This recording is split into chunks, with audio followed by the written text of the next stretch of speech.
Hey, we're live. Awesome. We're gonna recap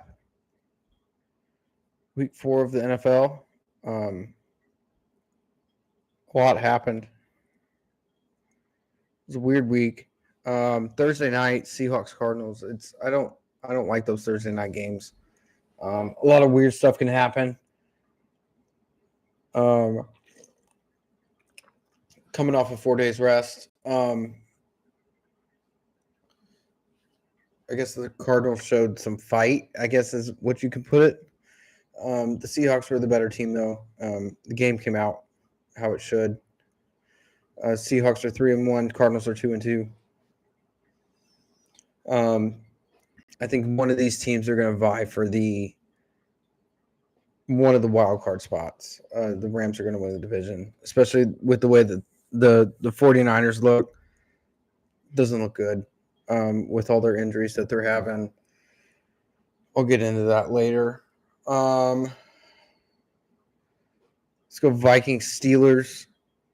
Another set of games that I don't really like to bet is the overseas games. So this game was in Dublin. Aaron Rodgers looked really good. Take away from the Carson Wentz line. He went 30 for 46 or 46 for 30, 350 yards and 2 touchdowns. Game didn't really go that way. Pittsburgh ran the shit out of the ball with a backup running back and they just beat the Vikings. So interesting. Say hi, Kane. Kane, say hi.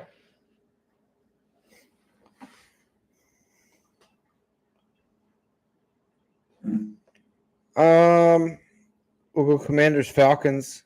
A week after the Falcons just absolutely shit the bed. They come back and beat a Commanders team that I think has a lot of gaps, has a lot of holes. They're definitely regressing from last year. Penix looked really good. Bijan looked really good. Drake London looked really good. They can be a good team. I just don't think they're very consistent. And then the Commanders are what they are. Playing with a backup quarterback. Even when what's-his-face comes back, I don't think they're going to be that much better. Saints-Bills. Saints covered. They gave the Bills some trouble. They were pretty close there for a while. I think the weird one here was James Cook played really good. They just ran the shit out of James Cook. So that's an interesting one from the Bills' perspective. If you can have a running back, then who knows? Browns Lions, not much to talk about. The Lions and the Browns are the Browns. Panthers Patriots. After the Panthers game last week, you kind of had to look at yourself and be like, are the Panthers gonna try to take a step forward? And then you've got the Patriots, who no one really knows what's going on. Drake May played an amazing game here. Stephon Diggs, 6 receptions for 101 yards. That's awesome. So we'll see going forward what really happens with both of these teams. But the Patriots looked really, really good here. Really good. Crazy one. Chargers, Giants. That was one that I had in a money line parlay. That was the one that killed the money line parlay.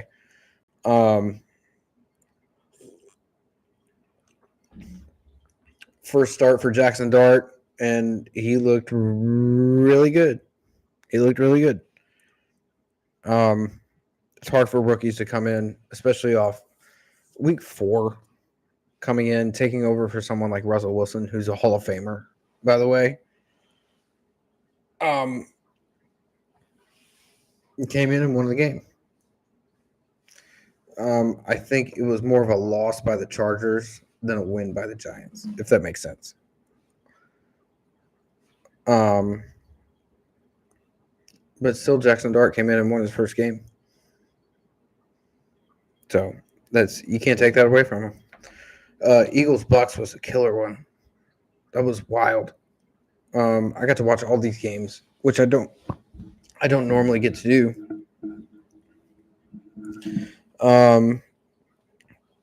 The Bucks had a chance to go down and tie the game, and Baker threw an errant pass into the end zone. It should have been a touchdown, but he threw the ball a little bit left. It was picked off. Eagles picked the ball off. It's 31-25 because the Eagles took a safety in the end zone to end the game. Hi, Zebo. Zebo, say hi.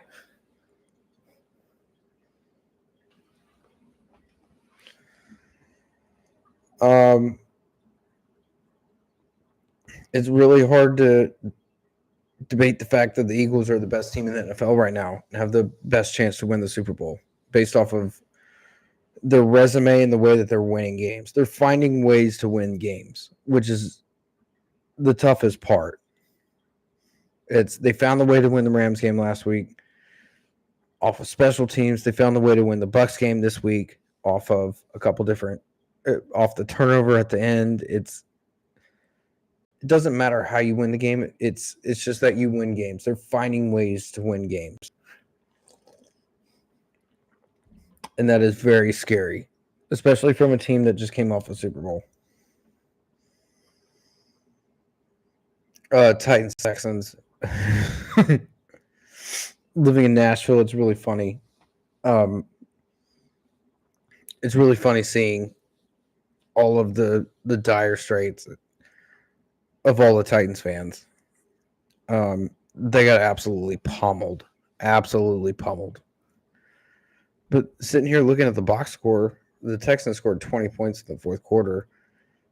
It was 6-0 up until the fourth quarter. So, how did this go? I didn't really watch any of it because it was a boring game. It was touchdown. Yeah. So I don't think they were that far off. They were 6-0 up until the fourth quarter. So I don't know if it's as dire. They're a bad team, don't get me wrong. But they've got Cam Ward. They definitely need an offensive line. There's just so many holes in that team. They're not even close. And then as far as the Texans go, I think they've got a lot of problems in themselves.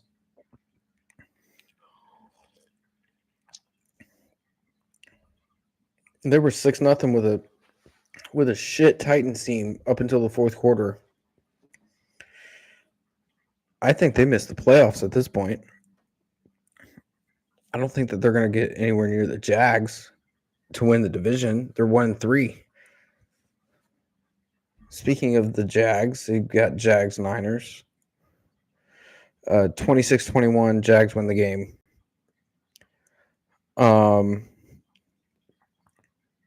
I think they looked good. I don't think they're well coached. I don't think they're well disciplined, which is going to hurt them come playoff time. But they're in a really, really they're in a weird division because we haven't talked about the Colts yet. But they're in a really strange division. I think the Jags make the playoffs. ETN's running his face off. Trevor Lawrence is playing pretty good enough. So we'll see what happens there. And then the Niners just played like shit, and they're hurt in every stretch of the imagination. So it doesn't. They're 3-1. It was their first loss. So I don't know what to think about that. I don't know what to think about either of these teams. It's really strange. One of the games of the week going in, Ravens Chiefs, ended up being a stinker. The Chiefs just beat the ever-loving piss out of the Ravens. The Ravens fall to 1-3. The Chiefs go to 2-2, and Lamar Jackson leaves with an injury. There's a third cat that shows up. Say hi, Stella. Stella, say hi. Lamar Jackson leaves in the third quarter with a hamstring injury, and I'm not convinced. I think they just pulled him. They were down like 27 points at the time, or 23 points, or something like that. They were down a ton of points. He was super angry. He was going over the sideline and throwing his helmet. I think they called it a hamstring injury and pulled him out of the game. I'd be surprised if it goes past this week. I would bet the house that Lamar Jackson plays next week. Bears Raiders was a hell of a game.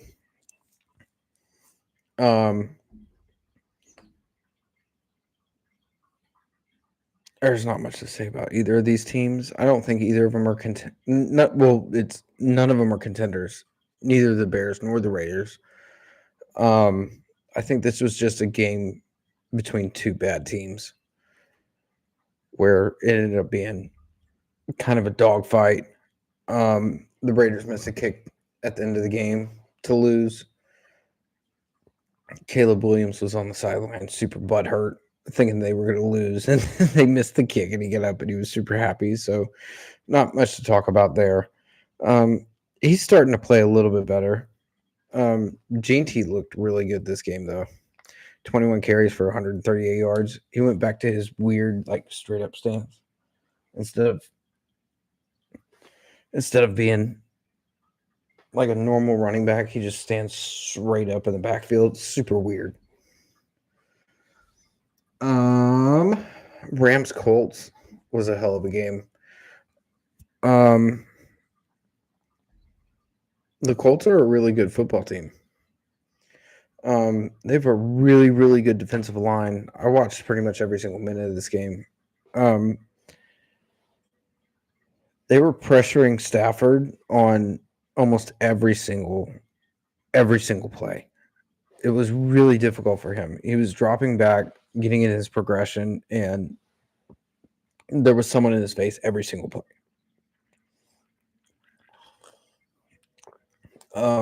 Their secondary needs some help. They have a pretty bad secondary. So that's how a lot of the big plays happened. Puka went 13 catches for 170 yards. That's ridiculous.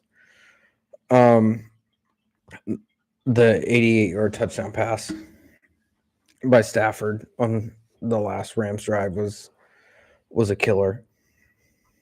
But the Colts play good. Gave us a game. And then we've got the Packers Cowboys on Sunday night. What a football game.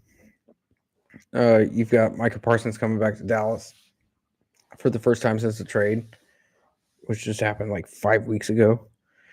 Ends up in a 40-40 tie. I don't know. I don't even know what to say. No CeeDee Lamb. George Pickens goes bananas. Jordan Love throws for 337 yards and 3 touchdowns. Dak Prescott runs all over people. Josh Jacobs was running all over the field. It was an offensive dominated game. Really strange.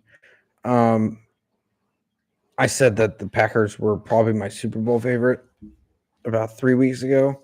I think I'm rethinking that decision.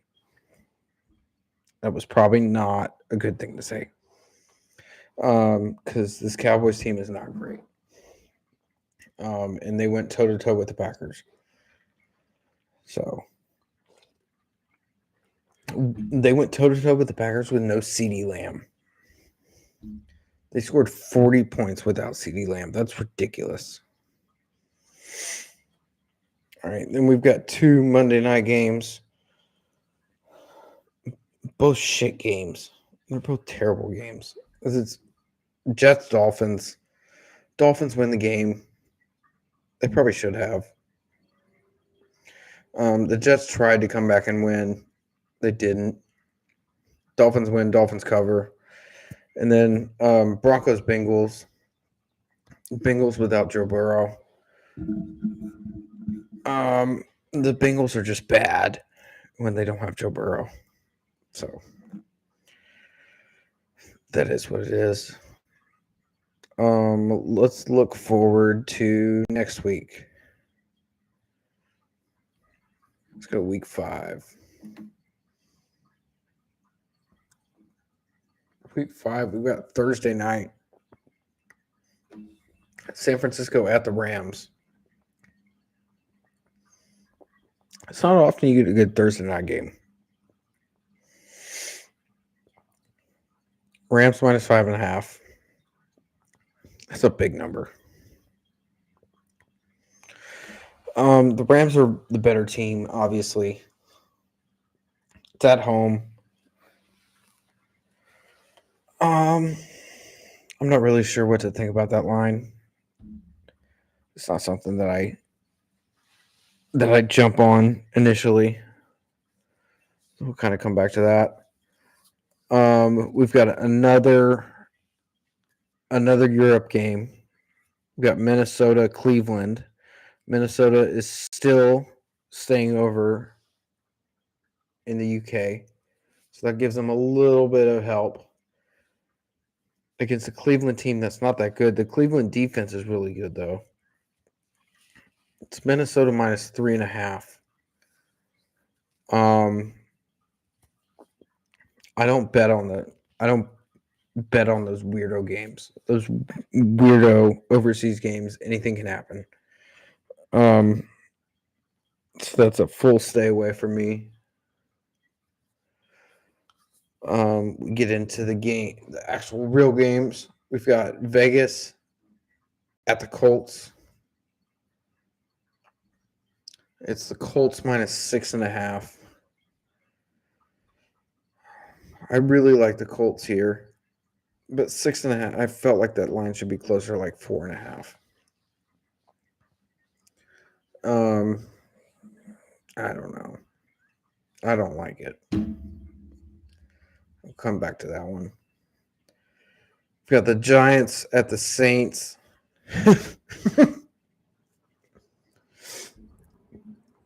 The Saints are favorites at minus 1.5.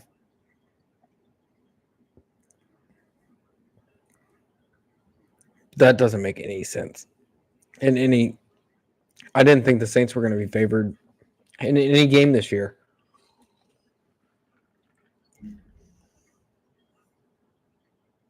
There's no way that the Saints are minus 1.5. I'm going to pull up FanDuel.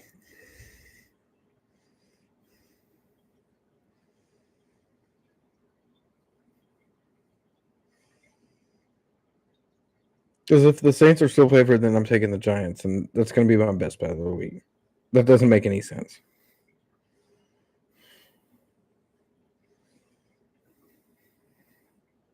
They are minus 1.5. It's minus 102, so the line's going to move.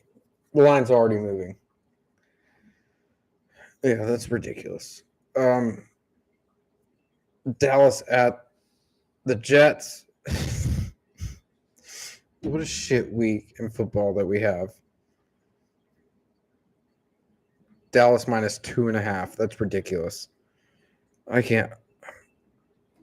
I need some time to figure all this out. Denver at the Eagles. Why are the Eagles only -4? What is happening? Eagles -4.5. What? What? The Dolphins at the Panthers. What another terrible game. The Panthers are favored -1. What?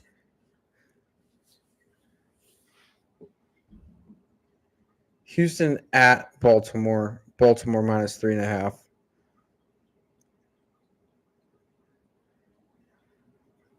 The Titans at the Cardinals.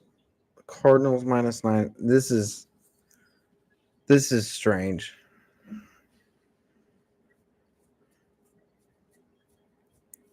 The Cardinals are -9.5. I don't know. Tampa Bay at Seattle. What?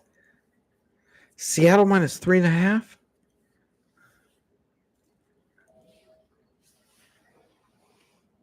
Detroit at Cincinnati. Detroit -9.5 makes sense. Cincinnati sucks. Washington at the Chargers. The Chargers -2.5. That's kind of close. Patriots at Buffalo. That line seems high. Buffalo -7.5. And then Monday night, we've got Kansas City at Jacksonville. Kansas City's -3.5 at Jacksonville. That's a huge number. That's ridiculous.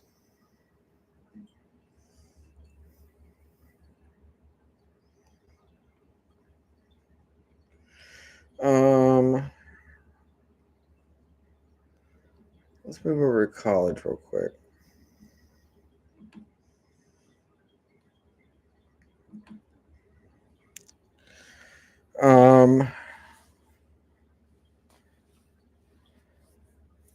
So we had Florida State lose to Virginia on Friday in double overtime. I'm really mad at myself that I didn't bet this. It was a classic look ahead game for Florida State on the road at Virginia.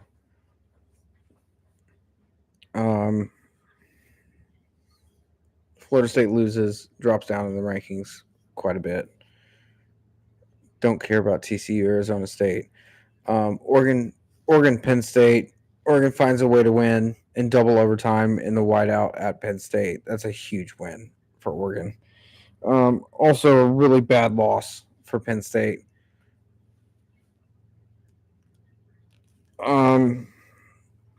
Just makes James Franklin look like a worse coach than it just makes his resume worse than it already is. He can't win big games. LSU, Ole Miss, big win by Ole Miss. Big loss by LSU. LSU probably should have won the game.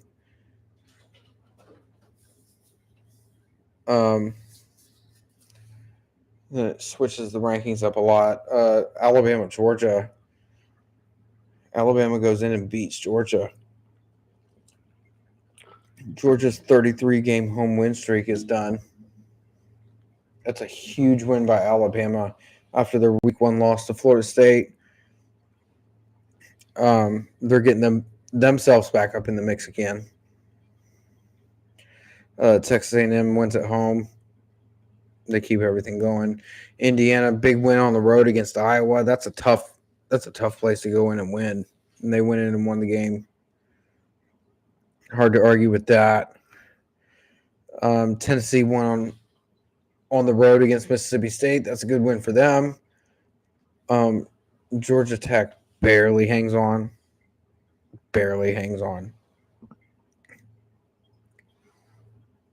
That's what a lot of people are thinking are going to go to the ACC championship game based off their schedule. USC Illinois was a crazy one. I bet on Illinois to bounce back after their crazy loss to Indiana, losing by like 50 points or something crazy. And that's about it for college. Now we look at the rankings. Ohio State stays up top. They jump Oregon up to number 2, which I understand after beating Penn State. Miami drops down to number 3. And then the weird part is Ole Miss jumps all the way up to number 4. I don't know if I agree with that. They didn't get any votes for number 1. And then you go Oklahoma, Texas A&M, Penn State with a loss over Indiana, and then you go Texas and Alabama. So I don't know if I agree with those a lot, especially with the one-loss teams. But it is what it is. There's going to be a lot of movement over the next couple of weeks, especially with all the matchups that are going on. Miami, FSU is this next weekend.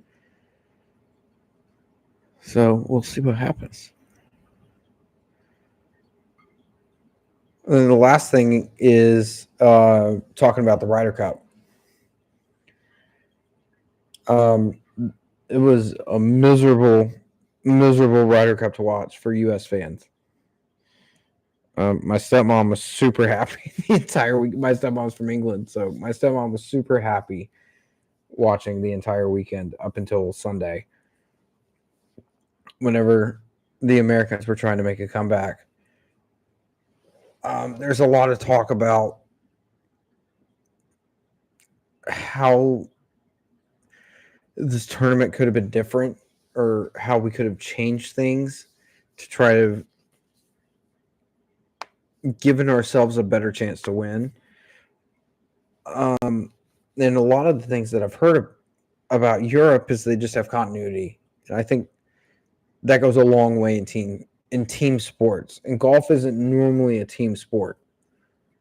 Golf is normally an individual sport. But the Europeans have this really, really strange sense of continuity. They had the exact same Ryder Cup team except for one person from the last Ryder Cup that they won in Rome. And the American team is completely different. It had a completely different captain, different vice captains, all this different stuff.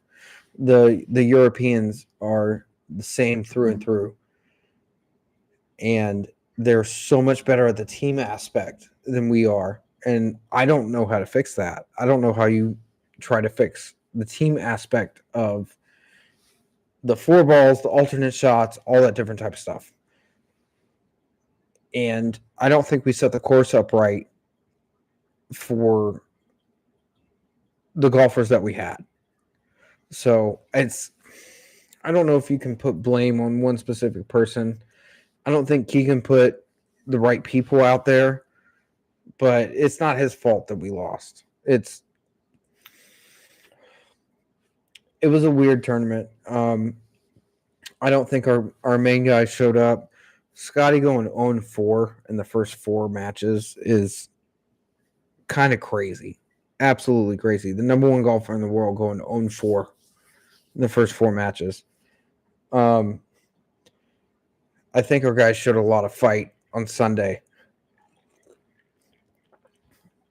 Being down an incredible amount. And then everybody fighting was really cool to see. I turned it off until my dad called me and was like, "Hey, we have a path to win this thing." It was a small path. It was very, very small. It was about that small. But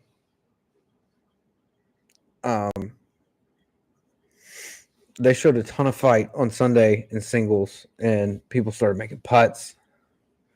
It was cool to watch. It was cool to watch everybody start fighting, especially Bryson going down 5 holes after 7, and then fighting back and getting a half point and tying the match that was incredible. That was incredible to watch. JJ Spawn was going nuts. JT was going nuts. Unfortunately, it just wasn't enough. And it was the first time the Europeans won on our home soil till since I think 2012 in Medina. Yep. And they had a huge comeback in singles, which is usually where we're good at. They won 8.5 to 3.5, and they beat us by a point. So that's the last time that they won on our home soil. Hopefully, it doesn't happen again. We have to go to Ireland in 2 years.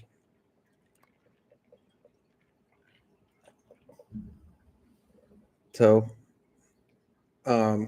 we'll see what happens there. It'll be an interesting pick for captain. I don't know where you go with captain from here. If you can get Tiger, then you get Tiger. But I don't think Tiger wants it. I don't think Tiger wants the captainship. So if you can't get Tiger, then I think you have to stick with Keegan, and you have to get the continuity part that Europe has. But I don't know how you fix that. I don't know how you fix the 4-ball situation, that the debacle that we had over the first 2 days. It was just ridiculously bad. It was so bad. It was so bad to watch. It wasn't fun to watch. But the fact is, Europe played really good. It was Justin Rose was.